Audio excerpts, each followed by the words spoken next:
Well, thank you. Do you have a photographic memory by chance? I've been meaning to No, ask you, do you actually have you don't? You're no, so no. smart. Oh, You become like an expert in every subject. It's oh no, I amazing. just do a lot of research. I just do a ton of research. I'm just a nerd. I'm just a nerd. At the end of the day, she's just a nerd.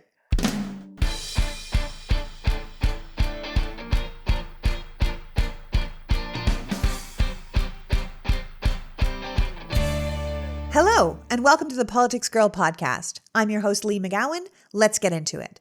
Today's pod is a candid conversation with Jennifer Cohen. Jennifer is an election security advocate, lawyer, and political writer. Her articles on election security have been widely published, and she spent an extraordinary amount of her time, especially since 2016, focusing on investigating unsecured computer election systems across America and promoting potential solutions. I'm having Jennifer on today because American democracy is under attack in more ways than ever before. From the disinformation and voter suppression efforts based on Trump's big lie, to the GOP abandoning democracy for their own power, to foreign cyber attacks, to good old-fashioned voting machine manipulation. Congress seems unable to pass a voter protection bill because the Republicans keep stonewalling it. And now the GOP are actively telling us that they are going to elect people who will cheat, suppress, and even invalidate votes to make sure their candidates end up on top. And all of this is playing out in red states across the country. We all need to vote, but we also all need to know our votes are safe and secure. So, because knowledge is power, and we can't hope to fix something we don't understand, without further ado, please welcome my guest, attorney, writer, and election security expert, Jennifer Cohen. Welcome, Jennifer. Hi, Lee. Thank you for inviting me. Oh, yeah. No, thank you for joining me. I've been wanting to have you on for such a long time because election security is something that gets way up into my head and I don't understand it at all. And you understand it so well that I thought it would be a wonderful chance to talk about this. I mean, obviously, the 2020 election was a disaster for the image of election security, with the president and his enablers telling us that the election was rigged and it was stolen, and the Republican Party and the insiders knowing he was lying, but saying nothing about it just to see how it played out for them. And then the Democrats attempting to shore up the public face of democracy, insisting that the elections were the safest ever, which theoretically they were, but that doesn't mean they're entirely safe. And it confuses the message when people like you point out election security shortcomings, right? We saw all these same false assurances after the 2016 election when we knew interference was happening, both internally and externally, right? With the DNC hack and the smeared Hillary and the Democrats and the Russian troll farms, but also with the voting systems themselves, right?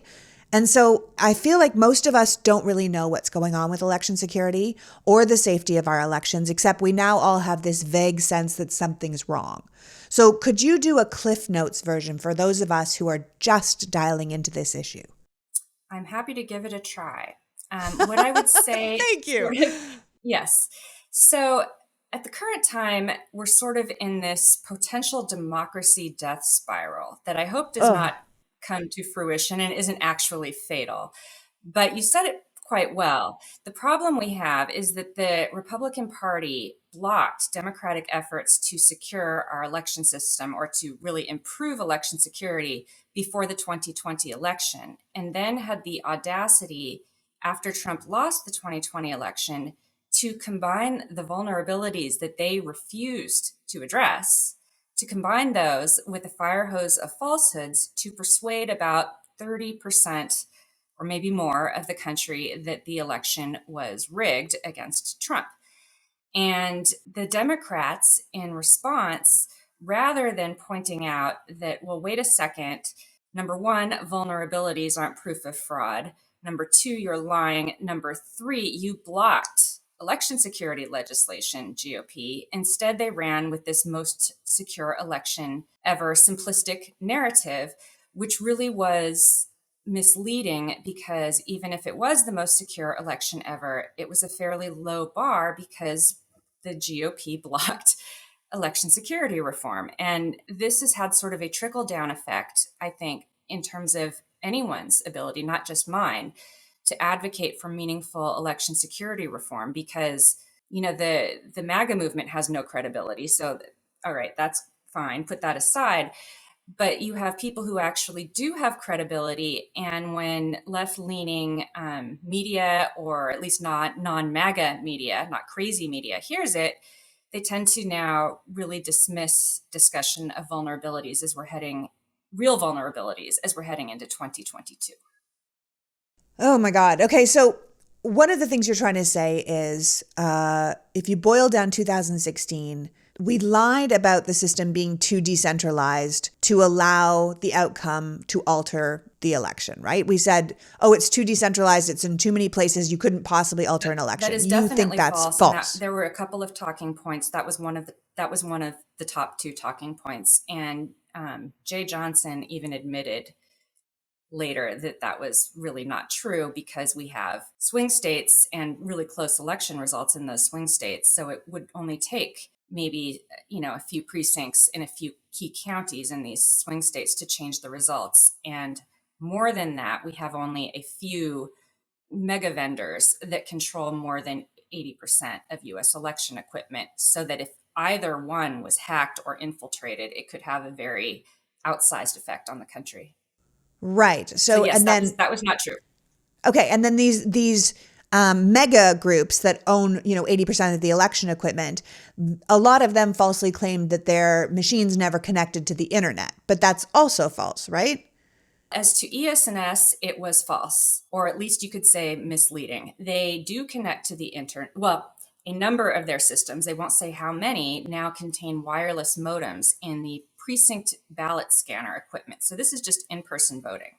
America's largest vendor, ES&S, quietly installed these wireless modems beginning around 2015. And they did it in swing states like Florida and Michigan. And the wireless modems absolutely do connect both the ballot scanner and the receiving end system to the internet. There is a firewall in between, but sophisticated hackers are pretty good at, breaching. So yes, that was false. Yeah. And these big companies that run our election systems, I don't think people understand what they really do. I mean, I think people conceptually understand that there are some people have touch screen voting, but these companies provide three main pieces of equipment, right? Scanners for counting hand marked paper ballots, direct records, which are usually touchscreen voting machines, right? And ballot marking devices that generate computer marked paper ballots or summary cards that can be counted by the scanners later. Am I right on track there? You are not as clueless as you claim to be. That was very well Well, you said. know me, I like a little research, but I find this complicated. It is, but I do want to make a quick point, having said Yes. about the ES&S ballot scanners connecting.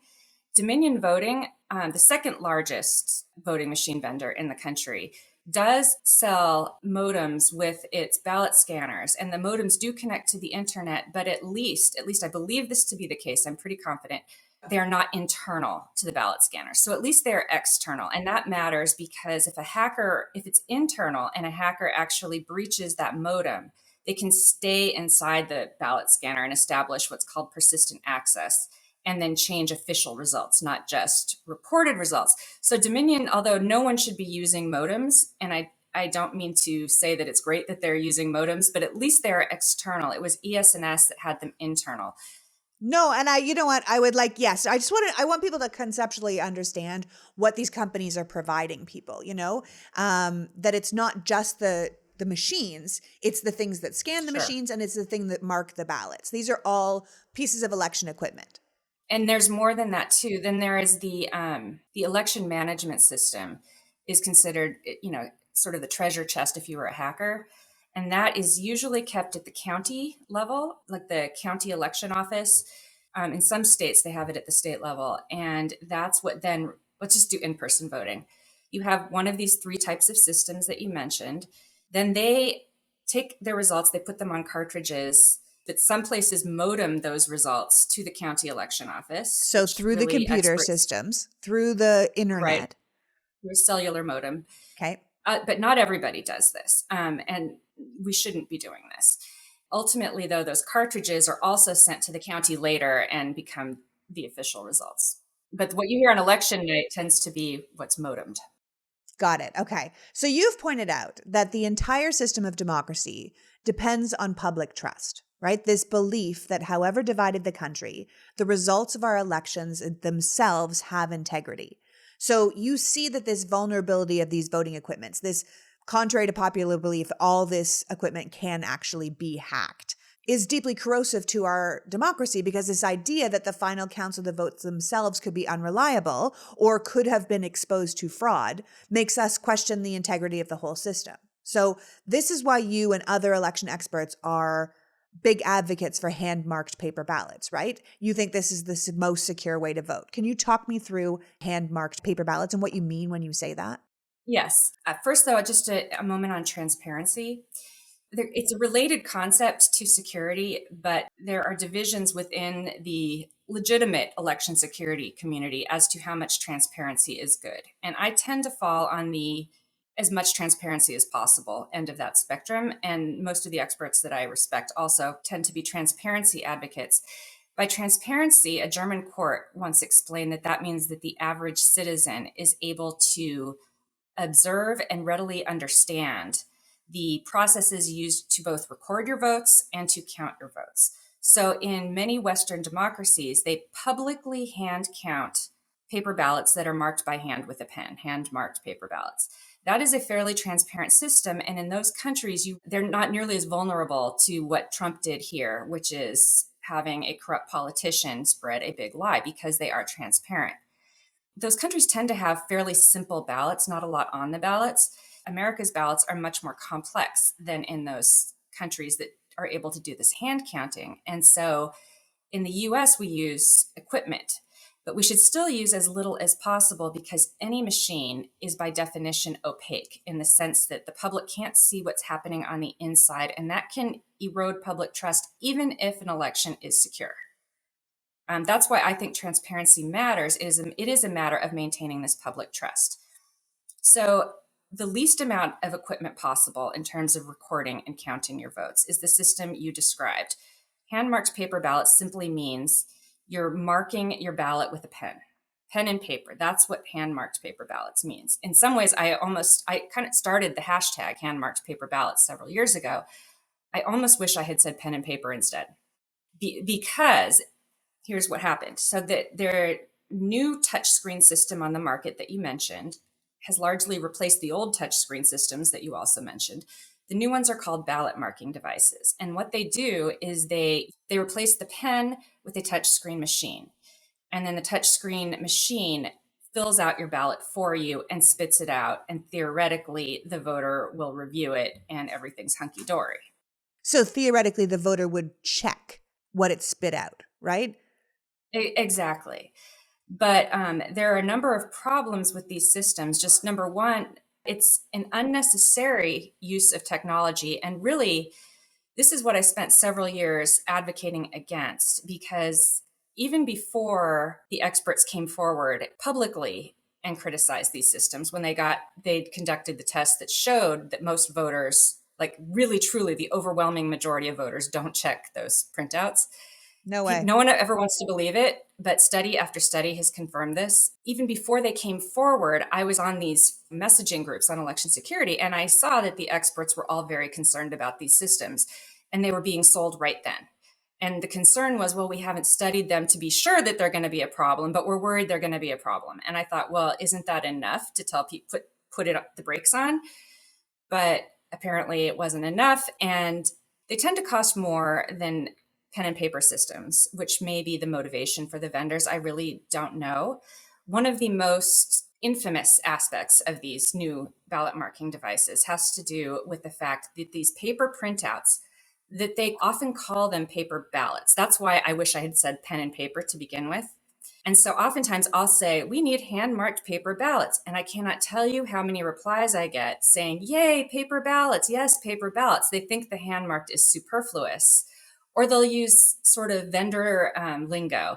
Yay, voter marked paper ballots. Guess what?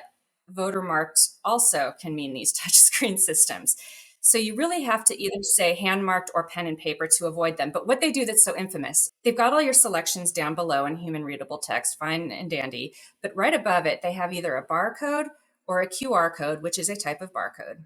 And that is the only part that is actually counted as your vote. And so voters can't read barcodes and they can't read the QR code. And that is a transparency problem. And it is a security problem. So that is a significant vulnerability. And so, Right, because if you have a barcode, it doesn't matter what the printed words that I can read below say. If somebody has hacked a system or put malware in or done something with a USB that puts a virus through all the machines, it's the barcode that's going to be read. And we have no idea what the barcode actually says about my vote. exactly. And the voter cannot verify that. Okay. And then on top of it, although in an audit, in theory, some places, not all, but some will use the human readable text. The most recent study done by the University of Michigan showed that something like only 7% of people were able to detect errors in those machine marked printouts. And Right. that harmonized with earlier studies about the earlier version of touchscreens, which spit out a different kind of paper. So the beauty of a hand marked paper ballot is that it's the least susceptible to hacking or manipulation because I'm filling it in with pen and paper. And then even if the computer takes it in, there is a paper copy of what I wrote. So if it was audited later or looked up to later, there's an entire paper trail, literal paper trail of what I filled in. Whereas if I do it on a touchscreen, even if I get a paper trail, it could have been changed while in the computer. And that's your transparency issue. Once I put things into a computer, I lose sight of it. So even whatever comes out of it is not what I necessarily wrote down. And you think that it would be best to have the pen and paper version so there is an actual paper trail of human choice for future audits.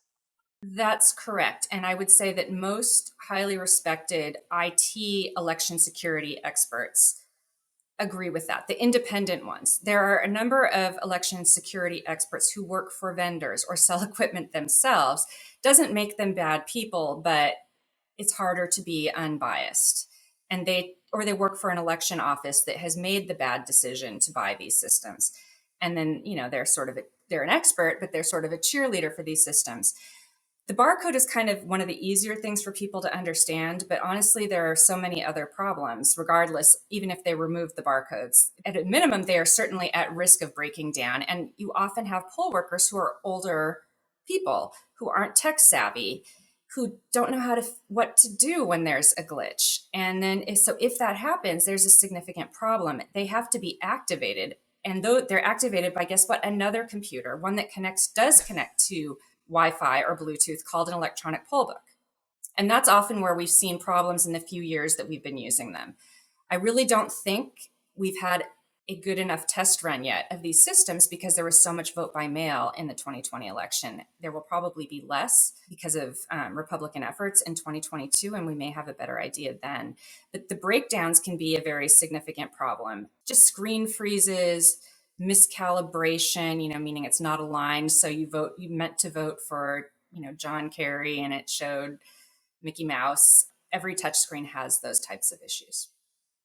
Right. Well, any computer has those types of issues. I mean, you and I trying to talk today, we had computer issues. Like this happens every time you get a computer involved. And like you said, they all need power. So if the power goes down in the building, you can't vote.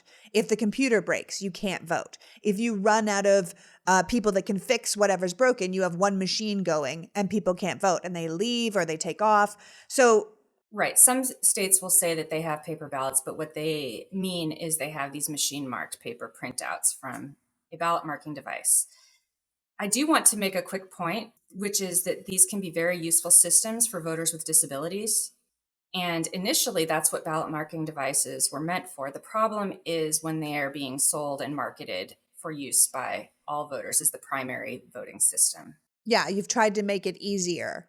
The risk of too much technology backfiring is if you can have just a catastrophic meltdown. And Los Angeles County is sort of the poster child of how that can happen in 2019, just before the lockdown. So it really had nothing to do with that. They launched their big new touchscreen system and they had massive meltdown. They attributed it to the electronic poll books that were used to activate the systems for each voter. You get an activation card from the electronic poll book, and then you stick that into so if the activation computer goes down, They had problems with both, though. Even independent of the poll books, they had problems with the ballot marking devices. Yes, my husband and I voted. We voted in that election, and it was bananas. The lines were hours and hours long to try and use these Right. systems, and we ended up going to 3 separate poll places to try and find a reasonable line to get into.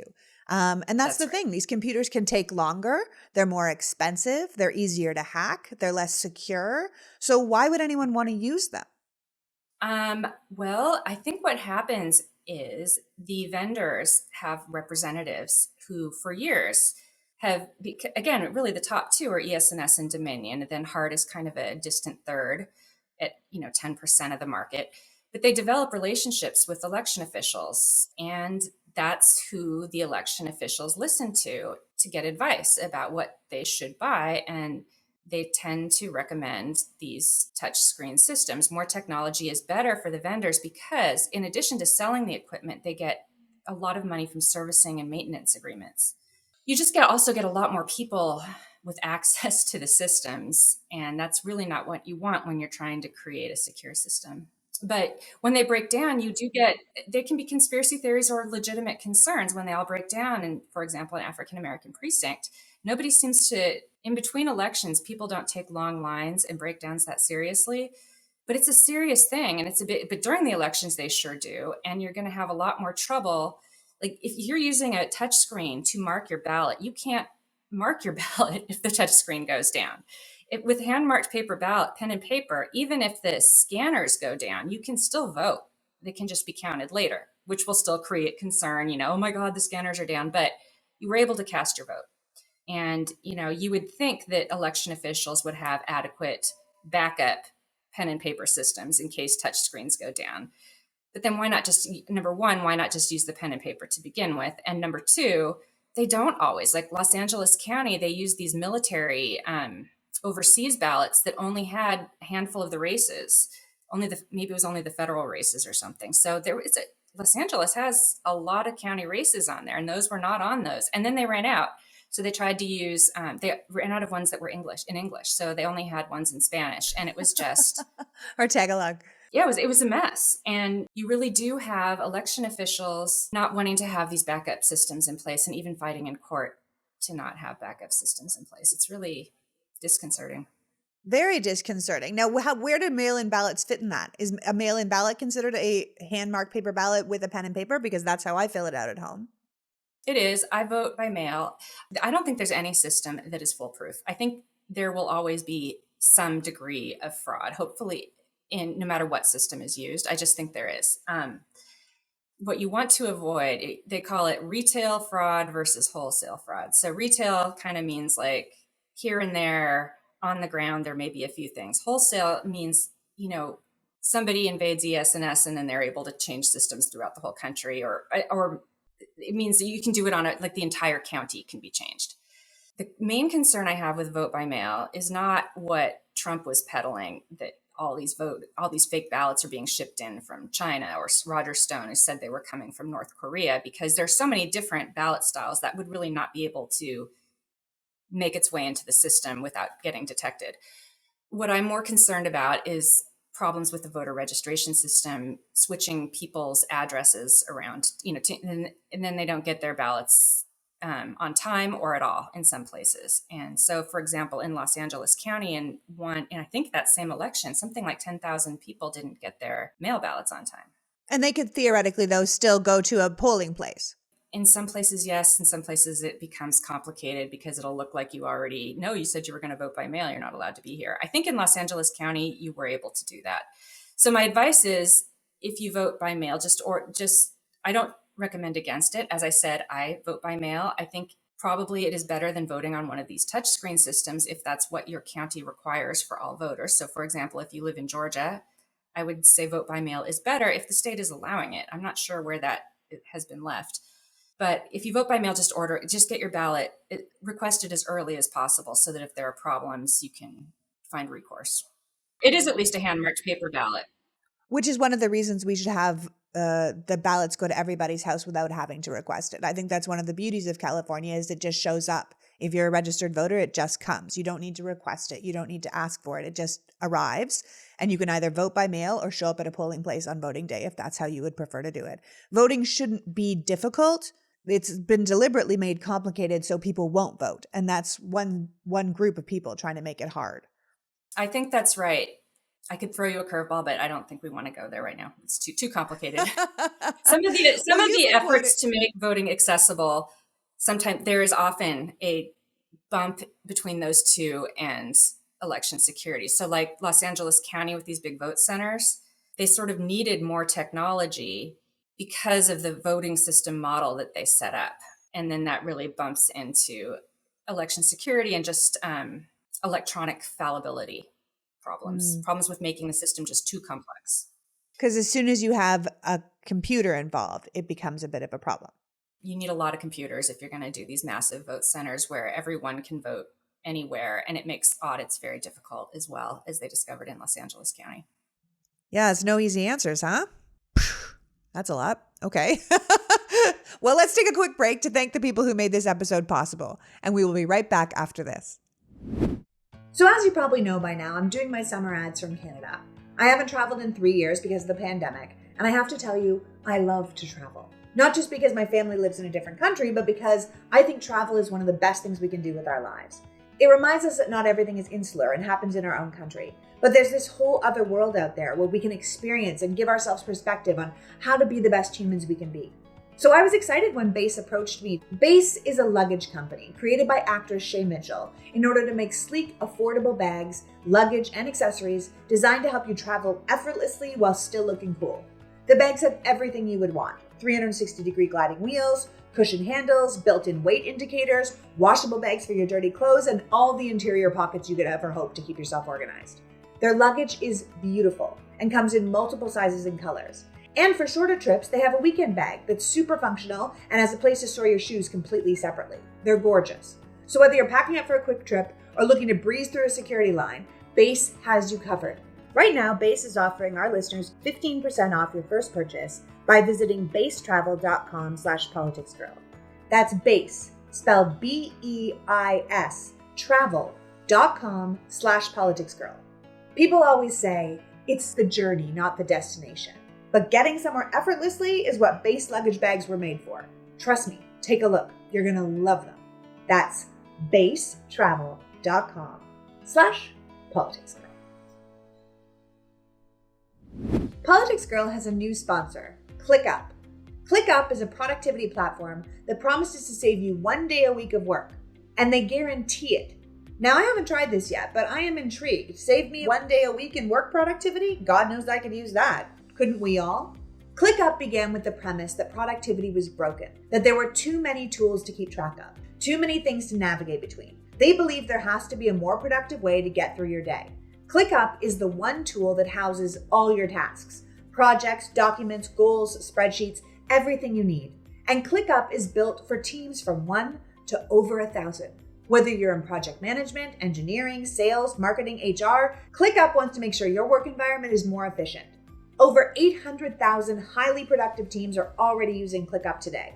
If you want to give it a shot, use code PoliticsGirl to get 15% off ClickUp's massive unlimited plan for a year. Translation, you could start reclaiming your time for under $5 a month. Sign up today at clickup.com and use the code PoliticsGirl. Now, you've been quoted saying, although foreign interference is a credible threat, you're more concerned with corrupt insiders, as you see them as being the bigger threat to the country overall. They just said in the 1-6 hearings, watching out for our elections is a true public service. Institutions don't uphold themselves. People do that. And we can see how hard Trump and his people, we know he didn't do this alone, but we can see how hard they tried to cheat, but the institutions held. Unfortunately, they're now out here replacing the people who stood by the Constitution and their oath of office with their own Republican toadies who will be loyal to the party over the country. And as you keep pointing out, the MAGA movement is recruiting an army of poll workers for 2022 and then, of course, 2024. So what are your thoughts on that? I feel that it is really important that the Democrats have an equally massive effort to get left-leaning or at least non-MAGA poll workers to work on election day and during early voting to improve transparency as to real problems that might arise, because the media in this environment is particularly reticent to report on vulnerabilities because the MAGA mob equates vulnerabilities. They always say, aha, so much for the most secure election ever, or aha, we were right to question Trump's loss. So if we want to know about vulnerabilities, we unfortunately can't rely wholly anyway on the media to report on them anymore. They already were a little bit, even before the big lie, about half of the media, even within an organization, let's say like the New York Times, half of them would underplay vulnerabilities because they felt it was irresponsible to tell the public the truth. And then about the other half of the journalists in the same, both New York Times, would tell the truth. So if we have poll workers, at least we have people on the ground to tell us what is really happening. And if there are real problems, they can report them. And if there are imaginary ones created by bad actors or rogue poll workers, for example, for the MAGA movement, but really just anyone, but I think it's a much bigger risk now, then you have an ability to counteract the narrative sooner than later. And I think that's a really important thing that we need to get going for the Democrats for the 2022 election. One other quick point about that is you sign up through your county political party. So if you're a Democrat, you look up your county political party and can sign up. But if you really want to get sort of extra training on what to look for from an election security perspective and what to do if there are election security problems, the organization I recommend going to for that type of training is called Scrutineers, and it's scrutineers.us. It's run by a friend of mine, a long time respected election security advocate named Emily Levy. And I do trust her judgment implicitly. But your point is basically that kind of a terrible side effect of the big lie, which I agree with the people that are now calling it the big crime, is that too many Democrats now wrongly assume that any legitimate concern about election security or voting systems puts them into the big lie camp, that they're hesitant to question voting security or integrity because it makes them sound like they're Trumpers, even though they're just questioning something to begin with. And that we've always had this sort of lack of transparency, everything's fine, in order to keep the public's faith in democracy itself. And yet there have always been issues.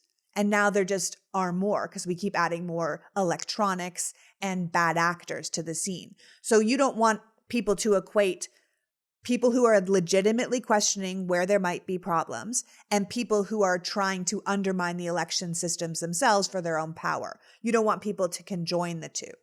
That's right. And I think one way that you can maybe distinguish is, anyone who's out running around out there saying that a vulnerability proves fraud is suspect. And this is a very difficult area to report on, talk about.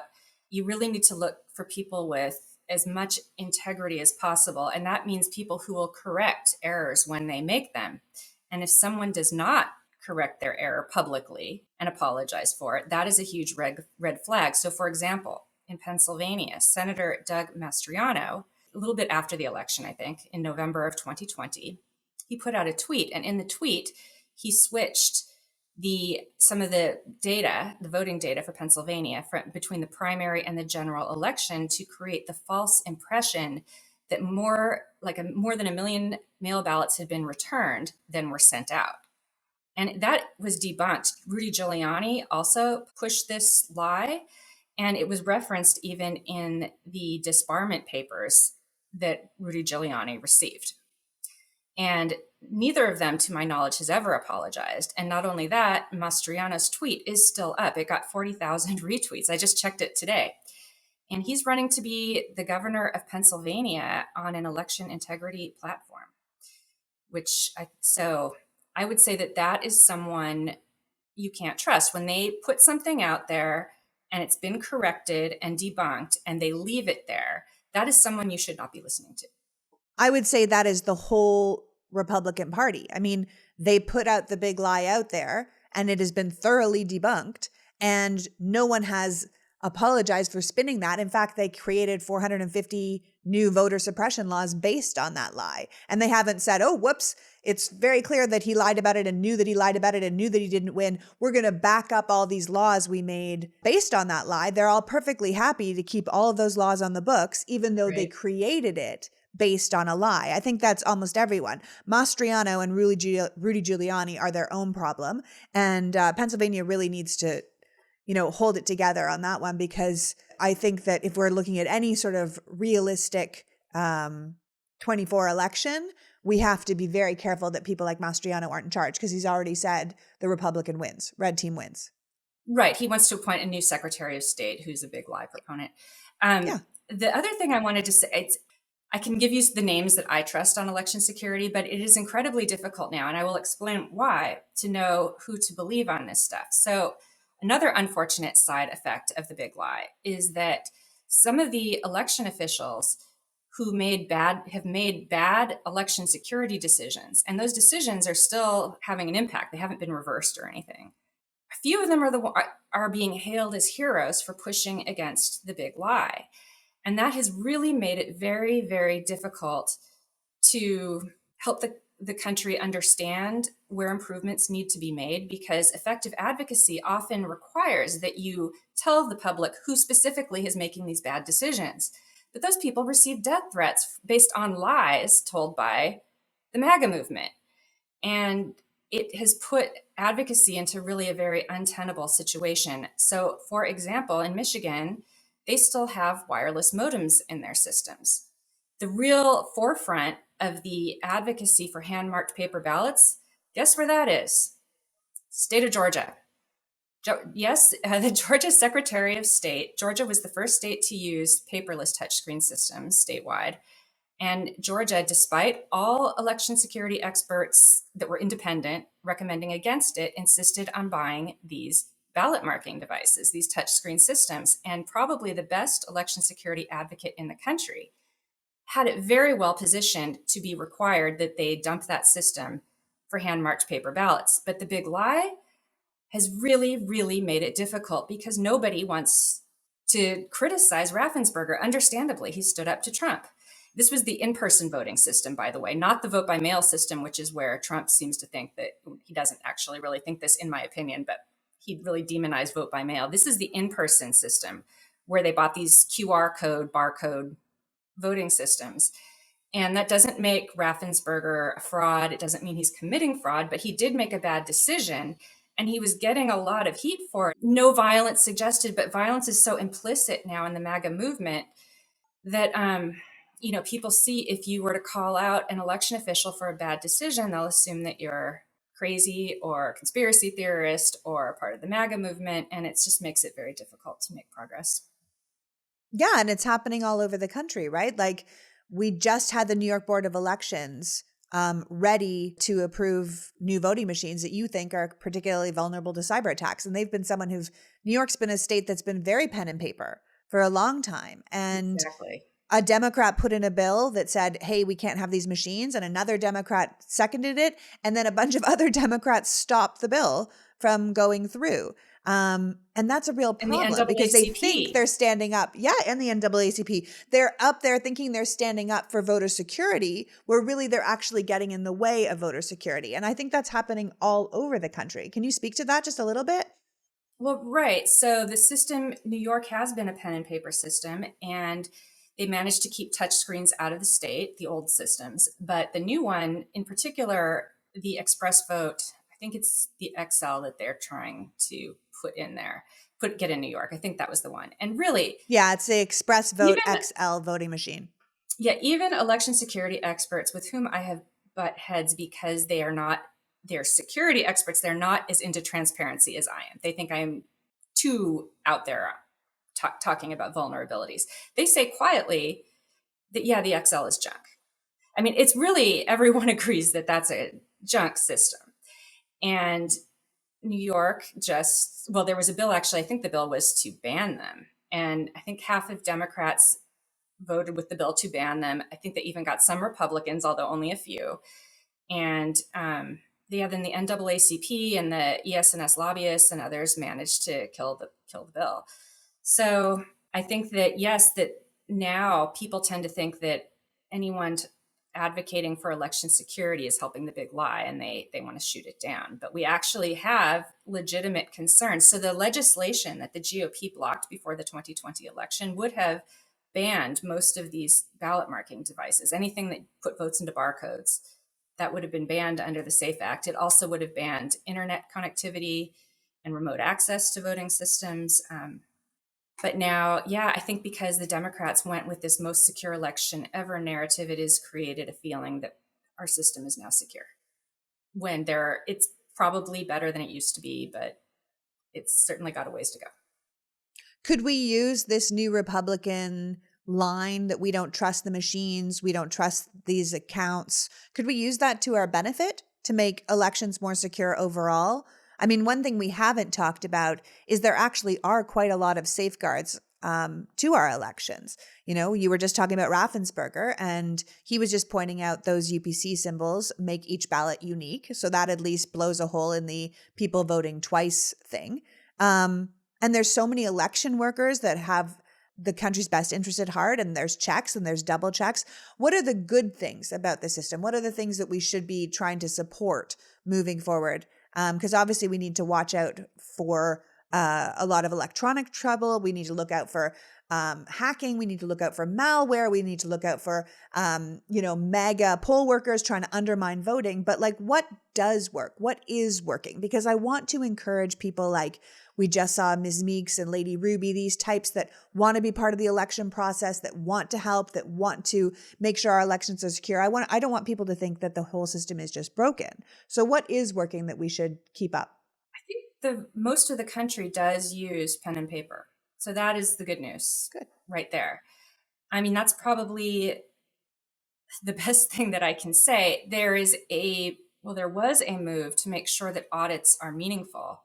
That has been unfortunately derailed. Every time I try to talk about audits, somebody inevitably will say, it's been audited 4 times. So the left-leaning Center for American Progress did not give Arizona audits a high grade. I don't remember what it was, a C or a D maybe in 2018. And you have everyone out there saying it was audited 3 times, which was also really not true. The word audit is a little vague, I guess, but logic and accuracy testing is something different, but they were calling that an audit. And I don't know. I think there is a move toward more auditing, hand auditing, and I think that that is really important, and we need to support that. And the fact that most of the country is using pen and paper, I think, is a very positive thing. You know, we have probably higher voter participation than we've ever had. So that's good. Well, that's not saying much. Holy hell. What could we No, it's not saying much. realistically do before 2022? Or what should we look to do before 2024? And what do you think we should push for long term? Obviously, transparency for you is a big thing. And the SAFE Act, which is, favoring transparency and audits in our elections. So again, for the 2022 election, I really think there needs to be a huge push for poll workers, good faith poll workers, and sign up with your county political party, get training through the organization I recommend, Scrutineers. I don't think there's another organization like them, scrutineers.us.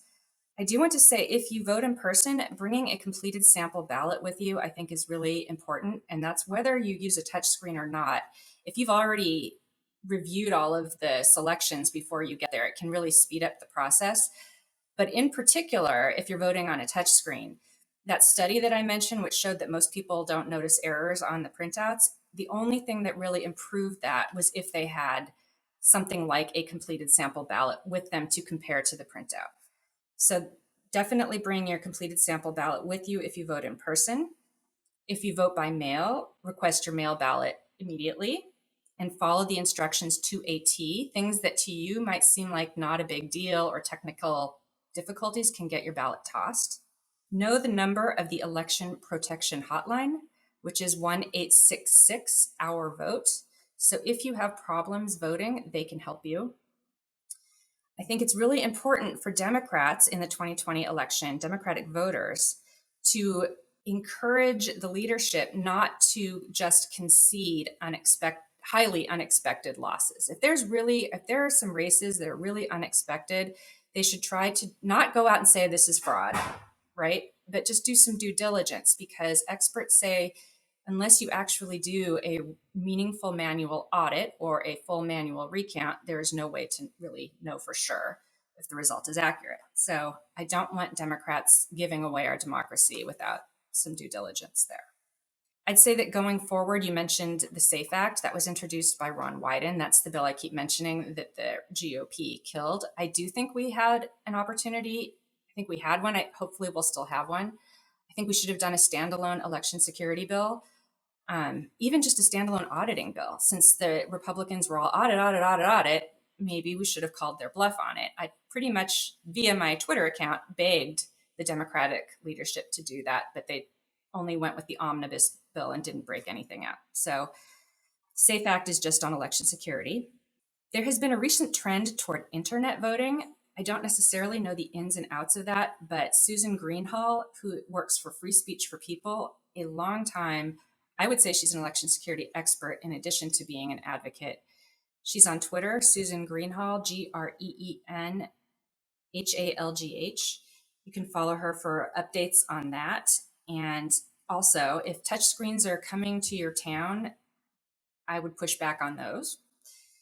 And then to be able to go through the weeds, I would use my list of experts who I consider to be reliable on election security, that they are transparent. So they will tell you the truth about vulnerabilities, but without equating them with proof of fraud. So one of them is Alex Halderman. He's excellent. Another is Rich DeMillo, who was at Georgia Tech. Another is Philip Stark at UC Berkeley, who is an auditing expert, election auditing expert. Susan Greenhalgh, who I already mentioned. Marilyn Marks at the Coalition for Good Governance, who is pursuing that hand-marked paper ballot case against Raffensperger in Georgia and having really a very difficult time with messaging because of him stopping Trump. Thank God. With yes, the big because lie. he's a Republican hero right now. Mm-hmm.